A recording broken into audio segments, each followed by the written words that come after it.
Hey folks, what I'm about to tell you, I originally wrote for the PCG blog, which is now defunct, back in 2018, before there was a PCG community, mind you. I was trying to set up a blog for paper computer games, and I wrote a bunch of cool articles on it. Maybe I'll make a video at some point talking about the blog as a whole, but in the meantime, the script for this video was originally one of the blog posts on that blog. You can still see the original blog post, I'll link it in the description, but since no one actually reads that, I thought it would be a good opportunity to turn it into a video. I want to tell you about Balzak Globotron, my biggest paper computer game I have ever made. It is absolutely humongous. It's 193 pages long, an absurdly big paper computer game. It has a ton of lore, of puzzles, of characters. It tried new things that up to that point no paper computer game had ever tried, and to this day a lot of them still haven't. I mean, a lot of it is still unique to Balzak Globotron. All that being said, in some ways, Balzak Globotron is a big failure.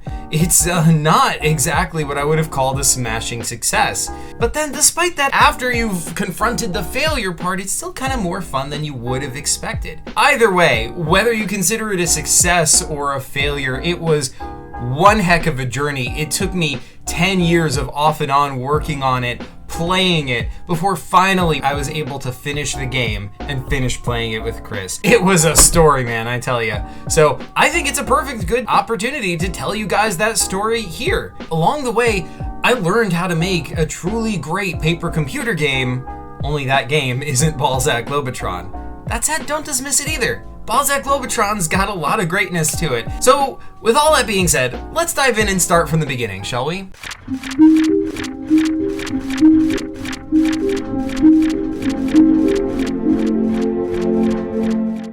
At the time Balzak was conceived, I was really discovering making paper computer games for the first time, at least in modern times. Chris had recently revived his series, calling it Series 2 and following the adventures of Zach, so I followed suit, creating my own series starring Pierre that was sort of like a spin-off of the original one. The idea was that the series would keep returning to Pierre as a main character, so it would just be a series of regular episodes, but it would diverge from that storyline every few episodes to tell like a related tale from the same world. So for example, after the second game in which Pierre and friends crash land on an alien world, the next game, The Last of the Zerelta, takes place on the same planet, but 1,000 years earlier with different characters. The following game, according to the plan, should have returned to Pierre's adventures and we would have found out what happened next, but the thrill of exploring new ground and like totally diverging from the main story to explore some other part of this world proved too much. So the next game was not the next game in the Pierre series. It was a totally different genre and setting. It was called The Mansion of Mystery, which was the first PCG mystery story. Ideas for new games were bubbling up in my mind even as I created that game. The Mansion of Mystery was inspired by a computer point-and-click game I'd played as a kid called Hugo 2 Whodunit, which was also a mystery. Well, PCGs in general were inspired by point and click, so this was logical and straightforward. So I had the idea that the next game should be inspired by another of my favorite point and clicks, which was called Star Trek 25th Anniversary. That game was a fateful choice. While it was a point and click, it also had space battle scenes between planets and different adventures set on all of those planets. I wanted to create a paper computer game that allowed players to do that, to explore a whole region of space, land on various planets, and battle other ships in between. As I began hatching ideas for this game, it quickly exploded into the most ambitious PCG project anyone had ever undertaken. But it was also irresistible. I had fixed on it as my next game. Throughout the Mansion of Mystery, the mansion was decorated with paintings which were nods to scenes from other PCGs. On the final screen, there was a painting of a starship floating in space, the first image of what would become the Starship Tabernacle. The Star Trek space battle scenes were all seen from the ship's bridge, the command center where crew members could control their various stations. The science officer could scan things, the engineer could direct repair efforts on the ship to repair you as you're trying to fight, and so on. I wanted to translate that experience into the PCG world. In retrospect, this probably wasn't the best idea, though I probably couldn't have known that at the time. The bridge format worked well for a computer game, which could calculate all sorts of operations at once, such as the engineer's repairs and so on. But in a PCG, there was really no need to populate the bridge with such a diversity of characters. The end result was that the player really only interacted with one character 90% of the time and neglected everyone else to the point of forgetting they even existed. Nonetheless, at the time I wanted a bridge and a crew, so that became the first screen I drew. I didn't like the way it looked, so it would be redrawn many times, but some of its features would make it into the finished game, and it served as a template for what was to come. I wanted a diverse cast of aliens. The most eye-catching one on the screen is the one-eyed, tentacled alien, Matak Roshi Veg. His design is based on the boss from one of my earlier PCGs, who is simply named Roshi Veg. I decided Matak is of the same race and even the cousin of Roshi Veg, but he wasn't attracted by the evil company, unlike his cousin. I also needed a human, but I didn't want him to be from Earth, so I linked his story to that of the planet Shri from The Last of the Zerelta. He became a refugee, determined to return to his world and save his people from slavery. At the top right of the early bridge, I drew a tiny turtle-like creature who I named Bob. Bob was a shapeshifter, I decided. He's always small, but he can take on different forms. That aspect did make it into the final game, but was downplayed once I settled on a better true form for him. But the most important feature of the bridge was the captain's chair. Just like in Star Trek, this ship had a captain, and that would be the game's protagonist. The only trouble was I hadn't conceived of who that captain was yet.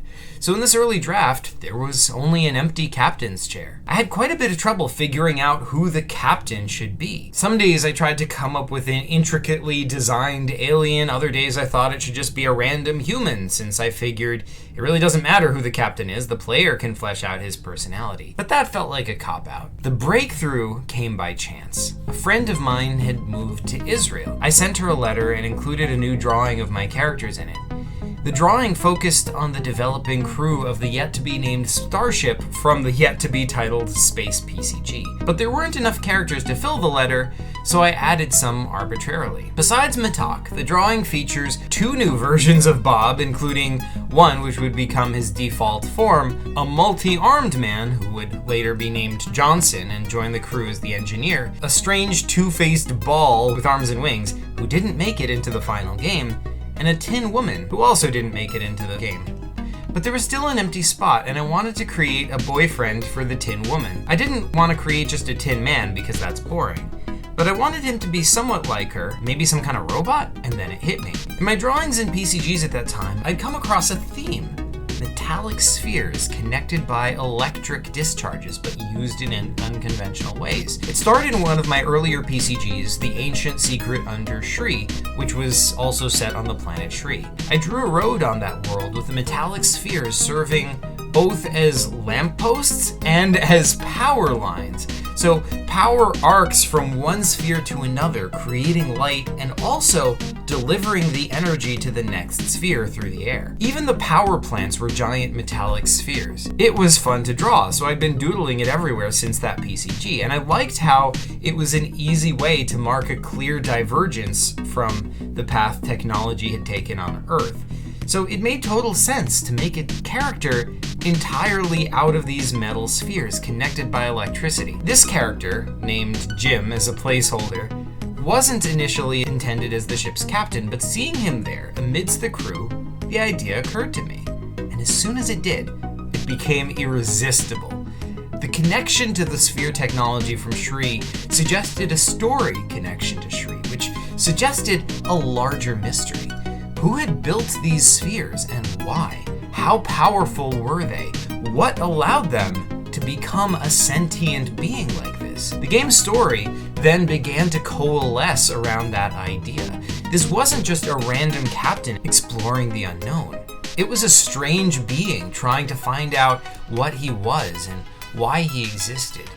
The Shri connection allowed me to weave the story of Ginkus into the plot as well. Ginkus was the protagonist of the aforementioned game, The Last of the Zerelta, and He was the king of a doomed nation overrun by a corrupt rebellion. At the end of that game, he raises his staff high into the air and seals off his capital building for the next 1,000 years. I was soon doodling him everywhere, in a variety of forms, always holding up that staff which sends out energy in all directions. I wondered if the energy from his staff was the same as that from the metallic spheres. That seemed like a logical connection, and it also allowed Ginkus to serve as a father figure to Jim. I drew a map of a region of space and began to fill it with planets to be explored. Initially, I had the idea that there would be a planet for each crew member. For Matak, for example, we'd visit his homeworld of Shirek, a water-covered world inhabited by aquatic and amphibious creatures.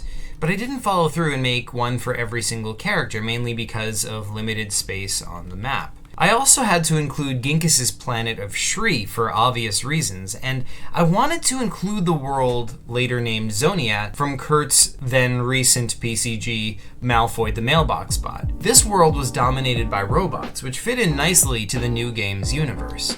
And anyway, I wanted the game to feel like it was part of a cohesive universe, and even for it to unite disparate planets from different stories into one big world map. This also allowed me to have fun drawing my own versions of Kurt's characters, including Malfoy. I also wanted some random worlds, planets that you could explore, but that weren't really directly related to any part of the story in any way. I felt like this was essential for it to feel like this was truly exploring space, a feeling which would be negated if there was too much small world syndrome, like if every planet you're visiting is from some other PCG in the PCG universe. Shri in particular took up a lot of effort. Now, I'm a continuity nerd, as you may have gathered. I like to imagine exactly how a location from one game relates to the same location in another.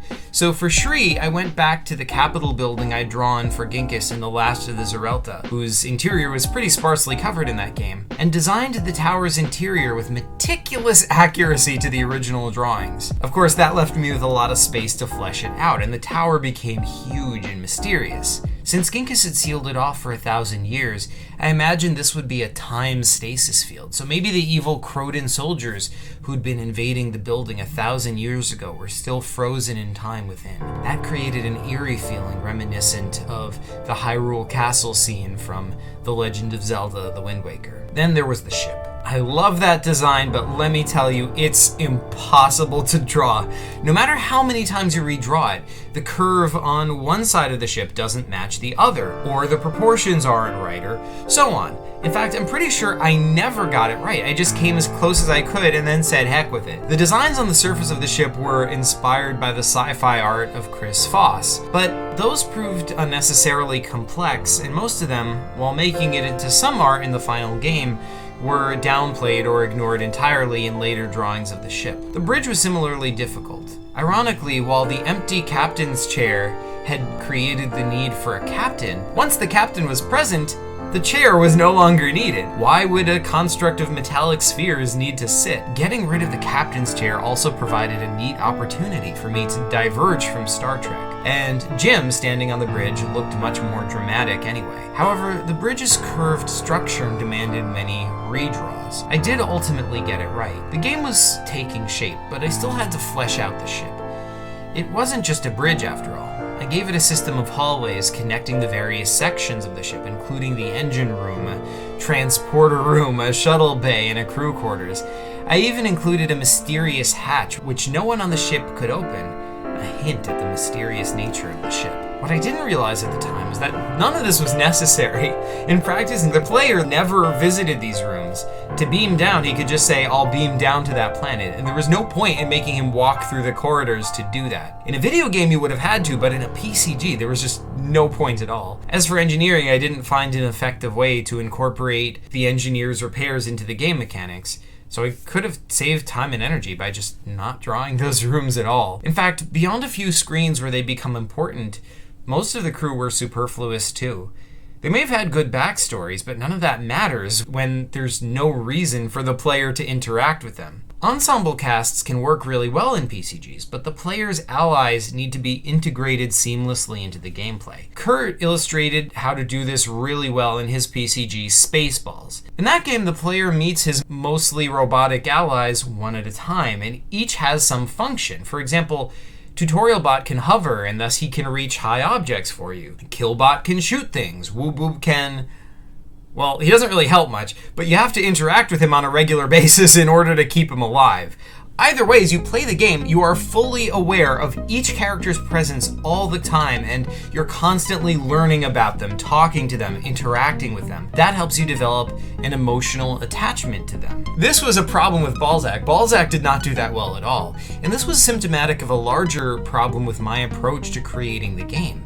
It's like I wanted to create a world and a story more than a game. I was thinking more in terms of how the world fits together as a world than how it'd feel to interact with it. Balzak consequently would have worked better as a computer game, like Star Trek The 25th Anniversary, or possibly an animated series, than a PCG. The backstory began to grow, but I quickly realized I was vague on several points, and this was potentially leading to plot holes. I had the game start with Jim's spheres coming together. Actually, I stopped calling him Jim since that was too much like Jim Kirk from Star Trek. Then I was going with Jerry for a while, but that was too much like Jerry Seinfeld. Then I asked friends to come up with a name, and 2 people came up with Globotron and Balzak separately. And then I mixed up those names to come up with this character's, and hence the game's name, Balzak Globotron. Which, in retrospect, I wish I'd thought more about that, because that has an unintended consequence. I promise Balzak does not mean what it sounds like. That was not the intention at all, I swear. I don't know how that one missed me. That just kind of flew past me. Regardless, as each of Balzak's spheres came together, he lived through another vague flashback from his origin. Essentially, the flashbacks had him in a lab being experimented on. He escapes. After that, he wakes up on a space station with a man who's stranded on the station all by himself. I'd figured out the general story of Ginkis's involvement. Basically, Ginkis helped create Balzak and the rest of his kind, the Sphere Children as I called them, but he had to leave the project when he was recalled to his planet of Shri. There he discovered his nation was being overrun by a rebellion which had gotten its hands on the advanced sphere technology and were using it to overpower Ginkis's armies easily. But wait, why would Ginkis's enemies have the tech but not his side, when he played a major role in creating it? The answer could only be that he was betrayed. He was, after all, working with the company. By the way, in the final game, it's not the company. Their role here would be replaced by Future Lab and the Alliance. And now the company is a part of the Alliance, but I just think it's important to point out that distinction. Like, I would later point out that, the company is from Earth. The Alliance is an interstellar organization which the company is a part of, but this is mostly Future Lab, which is also a part of the company that's working with Ginkis. But regardless, Future Lab were not the most honorable of folks, so they must have given the sphere tech to the rebellion on Ginkis's world prematurely. They wanted him gone. I was still working with the details of this, but it was time to try playing the game. Enough of it was done that it could be played, so I decided it was time to start it. But would the game run as well as I'd imagined? And that will have to wait until the next video.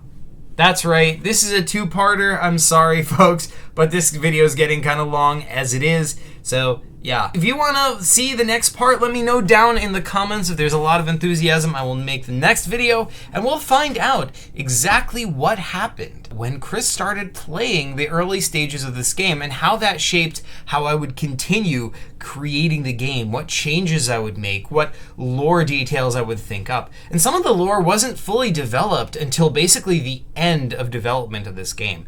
It would be a wild process. But yeah, thank you folks so much for watching. You folks are the best as always, and PCG you later.